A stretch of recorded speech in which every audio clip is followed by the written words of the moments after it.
Hello दोस्तों, स्वागत है आप सभी का हमारे यूट्यूब चैनल स्टूडेंट लाइफ में। तो कैसे हैं आप सभी लोग? आशा करते हैं आप सभी लोग बहुत अच्छे होंगे और अपने पढ़ाई लिखाई को और अन्य सभी कार्यों को बहुत ही अच्छे ढंग से कर पा रहे होंगे। तो आइए आज की वीडियो की हम शुरुआत करते हैं। और आज का वीडियो जो है वो हमारे इस टॉपिक पे बना हुआ है कि जैसे बहुत सारी हमारी बहनें हैं, बहुत सारी ऐसी महिलाएं हैं जो कि ये सवाल करती हैं कि हम एक हाउसवाइफ है और हमारे पास बहुत सारे काम होते हैं, इसलिए हमें टाइम नहीं मिल पाता और इस यही कारण कि हम पढ़ाई नहीं कर पाते हैं। तो सबसे पहले तो आपका ये एक बहाना है कि हम हाउसवाइफ हैं या बहुत सारे काम हैं इसलिए हम पढ़ाई नहीं कर पा रहे हैं और आगे कुछ नहीं कर पा रहे हैं या फिर आगे कुछ कर नहीं पाएंगे। तो सबसे पहला काम ये है कि आप अपने इस बहाने को दूर भगाइए और अपने मन में जो आपके ये भाव बैठा हुआ है कि हमारे पास टाइम नहीं है, हम नहीं कर पा रहे हैं या फिर हम कर ही नहीं पाएंगे, तो जब आप इस भावनाओं को अपने दूर भगा देंगे तो आप निश्चित तौर पे बहुत अच्छा कर पाएंगे, क्योंकि आपके अंदर एक सोच ये विकसित होगी कि नहीं, हम कर सकते हैं। तो आइए हम बात करेंगे, क्योंकि हम लोग भी हैं, घर में सभी लोग हैं और सबके पास काम होते हैं, क्योंकि अगर घर में है तो जो घर के काम है वो तो सबको ही करना रहता है। ऐसा है नहीं कि जो पढ़ाई कर रहा है वो सिर्फ और सिर्फ पढ़ाई ही करेगा, बाकी घर के काम नहीं करेगा।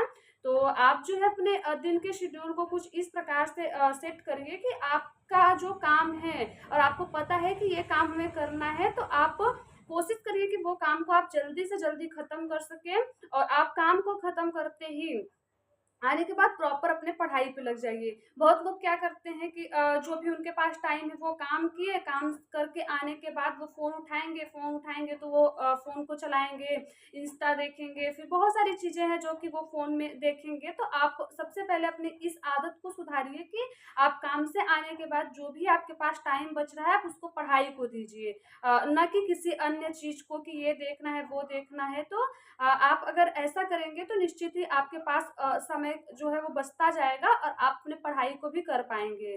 तो अगर आप ऐसा करेंगे तो आप अच्छे से कर सकते हैं, क्योंकि कोई भी व्यक्ति है वो 24 के 24 घंटे काम नहीं करता है या फिर किसी के पास पूरे टाइम काम नहीं होता है। दिन के 2 से 4 घंटे तो सभी के पास बच ही जाते हैं। तो अगर आप ऐसा करेंगे तो आपके पास समय भी अच्छे से बच जाएगा और अपने अपने पढ़ाई के साथ-साथ आप सभी कार्यों को भी कर पाएँगे अच्छे ढंग से। और दूसरा जो हमारा सवाल है वो सबसे बड़ा सवाल ये होता है कि हम कितने घंटे पढ़ाई करें। तो देखिए, पढ़ाई का कोई घंटा आपको सेट करने की कोई ज़रूरत नहीं है। ऐसा नहीं है कि अगर आप 10 घंटे किताब लेके बैठेंगे तो ही आप कुछ कर पाएँगे, आप 12 घंटे बैठेंगे तो ही कुछ कर पाएँगे। तो ऐसा बिल्कुल नहीं है। आप कोशिश करिए कि मैक्सिमम टाइम आप पढ़ाई को दे सकें। काम-धाम के बाद जो भी समय आपके पास बच रहा है, आप उसको पूरा टाइम अपने पढ़ाई को दीजिए या फिर जो आपके पर्सनल काम है, आप उसको भी थोड़ा टाइम दीजिए, आप पढ़ाई को दीजिए। और घंटे का काउंटिंग बिल्कुल मत करिए कि हम कितने घंटे पढ़ रहे हैं। तो और आप ये इस बात का विशेष ध्यान रखिए कि आप जब भी पढ़ाई करने बैठ रहे हैं, अगर आपके पास 1 घंटे है, तो आप उस 1 घंटे को पूरा अपने पढ़ाई को दीजिए। ना कि आप किताब खोल के बैठे हैं और लगे किसी और काम में हैं। आप फ़ोन को चला रहे हैं, किताब खोल के बैठे हैं और आप उधर देख रहे हैं कि हमने 1 घंटे पढ़ाई कर लिया है, हमने 2 घंटे पढ़ाई कर लिया है। तो आप जो भी पढ़ाई कर रहे हैं, यदि आप इस उद्देश्य से बैठ रहे हैं कि हम पढ़ाई करने बैठे हैं, तो आप उसी उद्देश्य को पूरा करिए जिस उद्देश्य को पूरा करने के लिए आप बैठे हुए हैं। तो आप इस तरीके से पढ़िए और आप जो है जो कुछ भी पढ़िए उसको पूरे कॉन्सेप्ट के साथ पढ़िए कि हमें उस कॉन्सेप्ट को कितना अच्छे से पढ़ना है, और इस तरीके से पढ़िए कि दोबारा यदि उस टॉपिक को आप देख रहे हैं तो वो टॉपिक आपको एकदम क्लियर होना चाहिए। जो भी थोड़े बहुत डाउट हैं उसको आप जो है दूसरी बार रिपीट करके उसको सुधार लीजिए वहाँ पे। अगर आप इस तरीके से करेंगे तो आप बहुत अच्छा कर पाएँगे और आप ज़रूर कर पाएँगे। और तीसरा सबसे बड़ा सवाल ये होता है कि लोगों के मन में ये भाव बैठ जाते हैं कि हम दिन के अपने 8 से 10 घंटे पढ़ाई को नहीं दे पा रहे हैं, इसलिए अब हम लाइफ में कुछ कर ही नहीं पाएँगे, हम कुछ नहीं कर सकते हैं। तो ऐसा बिल्कुल नहीं है। अपने मन की जो भी कमजोरियाँ हैं उसे दूर भगाना आप ही का दायित्व है और आप ही भगा सकते हैं। क्योंकि कोई व्यक्ति जो है यदि बाहर वाले उसे परेशान करते हैं या फिर तमाम चीज़ें होती है, लोग उसे गिराने का प्रयास करते हैं, तो इंसान उठ सकता है। लेकिन अगर वो खुद के मन से, खुद के अंतरात्मा से अगर वो गिर गया और उसने अपने हौसले को कमज़ोर बना लिया तो वो कभी जीत नहीं सकता है। और यदि व्यक्ति अपने अंदर जो है उसका हौसला एकदम बुलंद है कि हम इसको ज़रूर कर सकते हैं, हम कर पाएँगे, हम नहीं करेंगे तो कौन करेगा? तो वो उस चीज़ को निश्चित तौर पे बहुत अच्छा कर सकता है। तो आपको भी यही करना है। सबसे पहले आपके अंदर जो ये कचरे भरे पड़े हैं कि हम नहीं कर पाएँगे, हमसे नहीं होगा, तो इस सब को आप बाहर भगाइए। और आप नहीं कर पाएँगे तो कौन करेगा?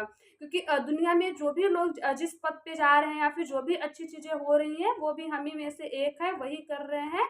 बस फ़र्क सिर्फ़ इतना है कि हम खुद को मजबूत नहीं बना पाते हैं और पहले ही तमाम जो डर होते हैं उससे हम अपने आप पे हावी होने देते हैं, इसलिए हम कुछ नहीं कर पाते हैं। तो अब पहले आप अपने डर को भगाइए और आप इसको अपने मन में उतार लीजिए कि हम ही कर सकते हैं, हम नहीं कर सकता तो कोई कैसे कर सकता है।